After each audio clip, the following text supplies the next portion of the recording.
पश्चिम बंगाल की राजनीति में अब एक नया सूरज उगा है और राज्य में कमल पूरी तरह से खिल चुका है। सालों का कुशासन खत्म हो चुका है और ममता दीदी का बंगाल से पूरी तरह सफाया हो गया। कभी हिंसा, तुष्टीकरण और अपराध के दलदल में धकेले गए बंगाल को अब एक नई दिशा मिल रही है। जी हां, आपको बता दें कि टीएमसी राज में जिस तरह से कानून व्यवस्था ध्वस्त हो चुकी थी, महिलाओं के खिलाफ अपराध और भ्रष्टाचार चरम पर था, उस पर अब कड़ा प्रहार शुरू हो गया है। जी हां, बताते हैं विस्तार से। नमस्कार, मैं हूं अनुराग पांडे और स्वागत करते हैं आप सभी का भारत एक्सप्रेस में। दरअसल 9 मई 2026 को पश्चिम बंगाल के इतिहास में पहली बार भाजपा के कद्दावर नेता शुभेंदु अधिकारी ने मुख्यमंत्री पद की शपथ ली थी। ब्रिगेड परेड ग्राउंड में राज्यपाल आर.एन. रवि ने उन्हें शपथ दिलाई और मात्र 30 दिनों के अंदर ही शुभेंदु सरकार ने बंगाल को सुधारने और इसे अपराध मुक्त, विकास युक्त बनाने का कड़ा संकल्प ले लिया है।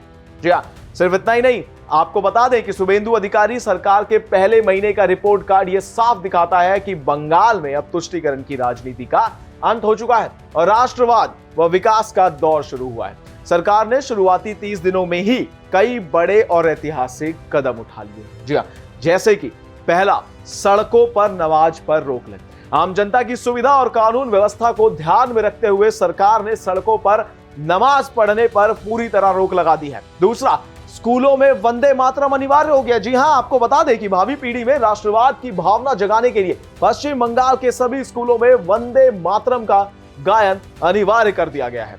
तीसरा, राष्ट्रीय सुरक्षा को प्राथमिकता। जी हां, देश की सुरक्षा को मजबूत करने के लिए शुभेंदु सरकार ने बीएसएफ को 142 एकड़ जमीन तुरंत आवंटित की है। चौथा, टाटा ग्रुप की ऐतिहासिक वापसी। जी हां, जिस सिंगूर से ममता बनर्जी ने टाटा को भगाया था, वहीं अब शुभेंदु सरकार के प्रयासों से टाटा ग्रुप की बंगाल में शानदार वापसी हो रही है, जिससे भारी औद्योगिक यानी कि इंडस्ट्रियल इन्वेस्टमेंट आएगी। जी हां, आपको बता दें, भाजपा की इस ऐतिहासिक जीत और सरकार के दमदार काम को देखकर टीएमसी यानी कि तृणमूल कांग्रेस ताश के पत्तों की तरह बिखर रही है। पार्टी के अंदर इस समय जबरदस्त उछाल और भगदड़ का माहौल है। कई बड़े टीएमसी नेता अपनी पार्टी छोड़कर भाजपा में शामिल हो रहे हैं। इतना ही नहीं, दिल्ली में भी तृणमूल कांग्रेस के करीब 20 बागी सांसद केंद्रीय एनडीए के साथ जुड़ने की पूरी कोशिश कर रहे हैं। आपको बता दें कि शुभेंदु अधिकारी सिर्फ बड़े फैसले ही नहीं ले रहे हैं, बल्कि खुद मैदान में उतरकर प्रशासनिक समीक्षा भी कर रहे हैं। सरकार का 1 महीना पूरा होने पर उन्होंने मेदिनीपुर में एक बड़ी बैठक की। खास बात यह रही कि इस बैठक में टीएमसी के सांसद और विधायक भी शामिल हुए। बैठक में टीएमसी सांसद जून मालिया ने मेदिनीपुर मेडिकल कॉलेज में डॉक्टरों की कमी, विधायक सुईली साहा ने ग्रामीण इलाकों में पीने के पानी और 100 दिन रोजगार योजना में तेजी लाने की मांग भी रखी। वहीं युवाओं के चहेते सांसद देव यानी कि दीपक अधिकारी ने रोजगार और स्टार्टअप योजनाओं पर जोर दिया।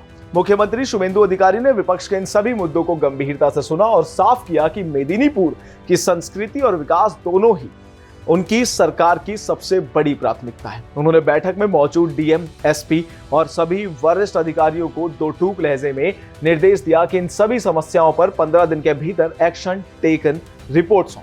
जी हां, बंगाल अब बदलने के लिए पूरी तरह तैयार है। इन सब पर आपको क्या लगता है? अपनी राय कमेंट्स में जरूर बताओ और इन तमाम जानकारियों के लिए बने रहिए हमारे साथ भारत एक्सप्रेस पर। धन्यवाद।